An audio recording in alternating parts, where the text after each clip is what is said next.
नमस्कार, ज़ेर आसान में आपका स्वागत है। इस वक्त आपके साथ मैं हूं अभिनव। अभी शुरुआत बड़ी खबर से करेंगे। बीजेपी की नई टीम की घोषणा हो गई है। वसुंधरा राजे, रमन सिंह को राष्ट्रीय उपाध्यक्ष बनाया गया है। नए महासचिव होंगे भूपेंद्र यादव और अरुण सिंह। तो बड़ी खबर आपको बता रहे हैं, बीजेपी ने नई का अपनी जो टीम है, कार्यकारिणी है, उसका ऐलान कर दिया है।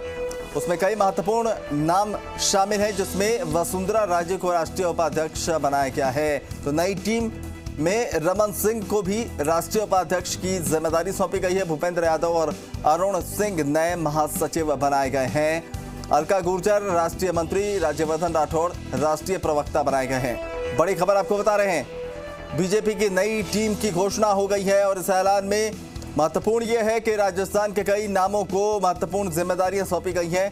राष्ट्रीय उपाध्यक्ष की जिम्मेदारी वसुंधरा राजे को दी गई है। नए महासचिव भूपेंद्र यादव, अरुण होंगे, जबकि राज्यवर्धन राठौड़ को प्रवक्ता की जिम्मेदारी सौंपी गई है। भूपेंद्र यादव और अरुण सिंह नए महासचिव बनाए गए हैं, जबकि अलका गुर्जर को राष्ट्रीय मंत्री बनाया गया है।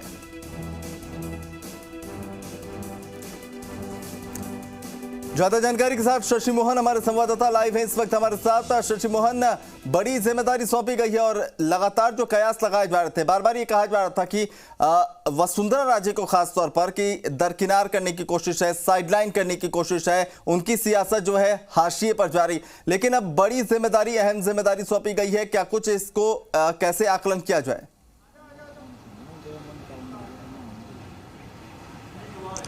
देखिए, राजस्थान से जो 4 चेहरे शामिल किए गए हैं बीजेपी की राष्ट्रीय कार्यकारिणी में, जेपी नड्डा की नई टीम में, वो चारों चेहरे अपने आप में खास हैं। हालांकि जहां तक आप वसुंधरा राजे का सवाल कर रहे हैं, वसुंधरा राजे को काफ़ी कुछ मिलने की उम्मीद थी, लेकिन कुछ मिला और काफ़ी कुछ रह गया।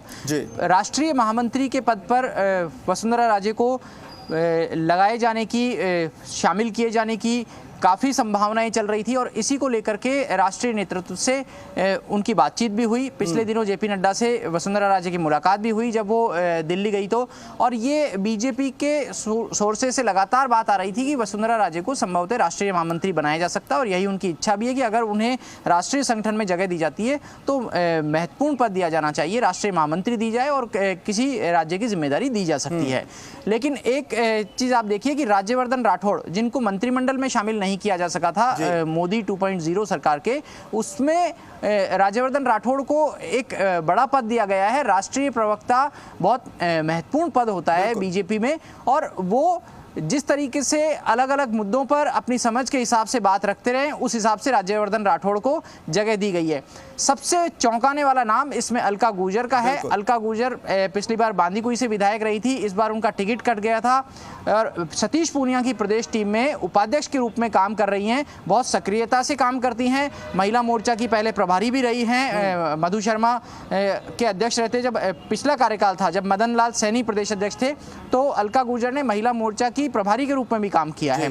तो संगठन में काम का भी अनुभव है और जनप्रतिनिधि होने का भी अनुभव है। लेकिन अलका गुर्जर का नाम उनकी कार्यशैली से ज्यादा संभव है। गुर्जर का आपने जिक्र किया, अलका जी हमारे साथ इस वक्त जुड़ी हुई हैं, उनसे बात कर लेते हैं, फिर वापस आपके पास आएंगे। अलका जी, बहुत बहुत स्वागत है ज़ेर राजस्थान में आपका। बड़ी जिम्मेदारी सौंपी गई है और जैसा कहा हमारे संवाददाता बता भी रहे थे कि आपने जमीनी स्तर पर लंबे समय तक काम भी किया है, तो क्या उसी का मेहनताना मिला है और किस तरीके से अब आप जो है पार्टी की उम्मीदों पर खरी उतरेंगी? पहले तो धन्यवाद आपका।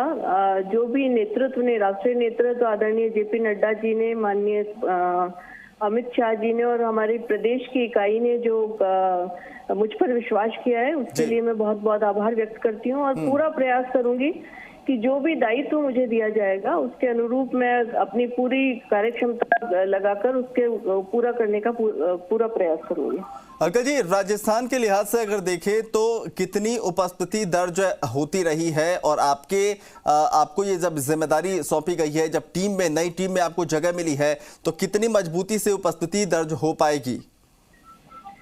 देखिए, राजस्थान की पहले भी बहुत वहां पर जगह रही है और राजस्थान एक बड़ा प्रदेश है, और जो हम सबसे पहले भारतीय जनता दायित्व हमें समय समय पर मिलते रहते हैं, लेकिन सबसे पहले हम भारतीय जनता पार्टी के कार्यकर्ता हैं और कार्यकर्ता की हैसियत से हम अपनी वैचारिक अधिष्ठान को आगे बढ़ाने और संगठन को सक्रिय भूमिका निभाने में हमेशा अपना सहयोग देते रहे हैं।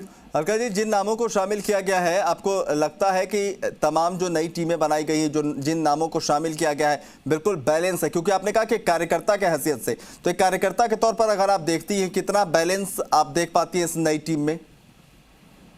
देखिए, ये सारा काम नेतृत्व का होता है और वो अपने हिसाब से कहाँ कौन ठीक कार्यकर्ता कहाँ किस दायित्व में अच्छी तरह काम कर सकता है, उसके अनुरूप कार्य करते हैं। लेकिन दायित्व के अतिरिक्त भी हम लोग हमेशा ही भारतीय जनता पार्टी के जमीनी कार्यकर्ता होने के नाते संगठन में हमेशा सक्रिय रहते हैं। तो दायित्व होना या ना होना भारतीय जनता पार्टी के कार्यकर्ता के लिए एक ये तो है कि हाँ, आपको दायित्व मिला है, आपकी जिम्मेदारी बढ़ जाती है, लेकिन जो भी नेतृत्व ने निर्णय किया है निश्चित रूप से बिल्कुल सही है।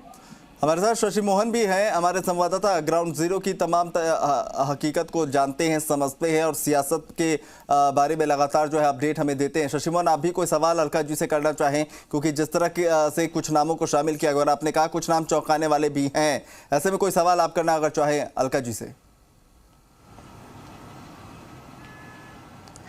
देखिए, अलका जी से मेरा सवाल तो यही है कि अगर वो अपने आप को राष्ट्रीय टीम में पा रही हैं तो इसका सबसे बड़ा श्रेय किसको देंगी, और क्या दूसरी पार्टियां जो विपक्ष की हैं, बीजेपी के अलावा जो दूसरी पार्टियां हैं, उनमें उनके समाज के जो नेता हैं उनके विकल्प के रूप में बीजेपी उनको देखती है क्या? ये इस पर अलका जी अपनी बात साफ करें। अलका जी, देखिए शशि, विकल्प कोई किसी का नहीं होता, सब एक इंडिविजुअल होते हैं। सबकी कार्यशैली और कार्य करने का तरीका अलग अलग होता है और जहां तक मुझे जिम्मेदारी देने का सवाल है, तो हम जिस वैचारिक पार्टी के सदस्य हैं उसमें दायित्व होना निश्चित रूप से एक जिम्मेदारी है, लेकिन हम फिर भी अपने जो संगठन है उसमें हमेशा सक्रियता से अपनी भागीदारी निभाते रहते हैं। चलिए, बहुत बहुत शुक्रिया अलका जी, बहुत बहुत शुभकामनाएं आपको। आने वाले समय में जो जिम्मेदारियां आपको सौंपी गई है आप उसको बेहतर तरीके से निभा सके। बहुत बहुत शुक्रिया। शशि मोहन, आपके पास आना चाहेंगे। जैसा अलका जी कह रही थी कि विकल्प सियासत में कोई किसी का होता नहीं है, लेकिन सियासत में विकल्प का अपना एक बड़ा महत्व है।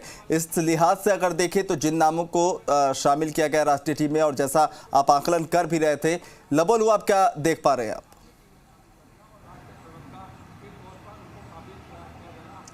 देखिए, इस जो कॉम्बिनेशन किया गया है उसमें सोशल इंजीनियरिंग एक तो बहुत महत्वपूर्ण है।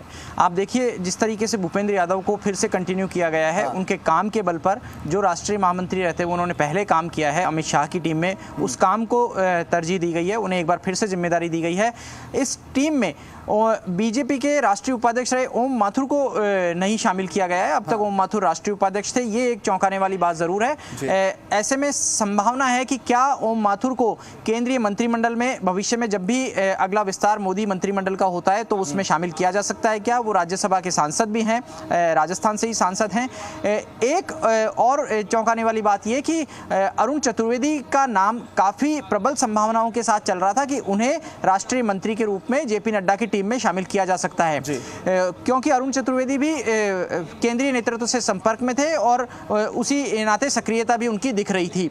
एक बात और आती है, जहां तक अलका जी का सवाल है, अलका गुर्जर का सवाल है, उनसे दूसरा सवाल नहीं हो सका। दोनों राजनीतिक दलों में उनके संपर्क है और कहें रिश्तेदारी भी कह सकते हैं। जो अलका गुर्जर के पति हैं वो खुद सांसद रह चुके हैं, नाथू सिंह गुर्जर, और विधायक भी रह चुके हैं देवली उनियारा से।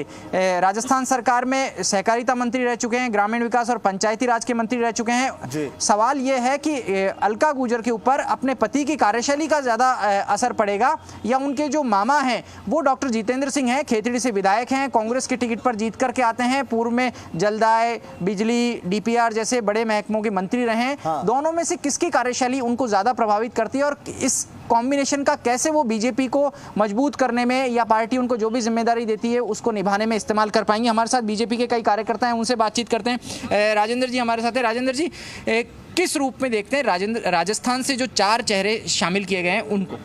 देखो, मैं राष्ट्रीय नेतृत्व को मैं धन्यवाद देना चाहूँगा कि बहुत अच्छे कार्यकर्ता और जो जमीन से जुड़े हुए हैं, जैसे अलका जी गुजर का खासतौर से अलका जी तो आपके अंचल की हैं। बिल्कुल, हमारे बांदीकुई से बिल्कुल विधायक रही हैं और अच्छा उनका बहुत नेचर भी है, कार्य भी है, कार्यकर्ताओं से जुड़ी रहती हैं, बीच में रहती हैं। और वसुंधरा राजे जी जो भी आज राष्ट्रीय उपाध्यक्ष हैं, उनका भी उन्होंने पूर्व मुख्यमंत्री रही और अच्छा कार्यकाल रहा है। और राजवर्धन सिंह राठौड़ पहले केंद्रीय मंत्री रहे और जिस तरह उन्होंने काम किया है उस टाइम उनके कार्यकाल में किया, प्रधान मोदी जी के में, तो उन्होंने भी सभी कार्यकर्ताओं को साथ लेके जमीन से जुड़े हुए नेता हैं, उस हिसाब से उन्होंने काम किया था। साहब, कुछ और नाम भी शामिल होने की उम्मीद थी? हाँ, अरुण जी चतुर्वेदी का नाम शामिल होने की उम्मीद थी, लेकिन वो नहीं हो पाए, तो नहीं, क्या कहीं एडजस्टमेंट आपको लगता है? हाँ, चलिए, तो उम्मीदें कार्यकर्ताओं को थी कि कुछ और नाम भी शामिल हो सकते थे, लेकिन जिन नामों को शामिल किया गया शशि मोहन, उससे कहीं ना कहीं उत्साहित जरूर कुछ कार्यकर्ता है जो नजर आ रहे हैं, संतुष्ट कम से कम नजर आ रहे हैं। हालांकि कुछ नाम छूट गए हैं, आने वाले भविष्य में हो सकता है कि उन्हें भी कुछ जिम्मेदारियां सौंपी जाए। बहुत बहुत शुक्रिया शशि मोहन तमाम अपडेट के लिए। फिलहाल रुक रहे एक छोटे से ब्रेक के लिए। ब्रेक के उस पार डूंगरपुर में तीसरे दिन भी जारी है बवाल।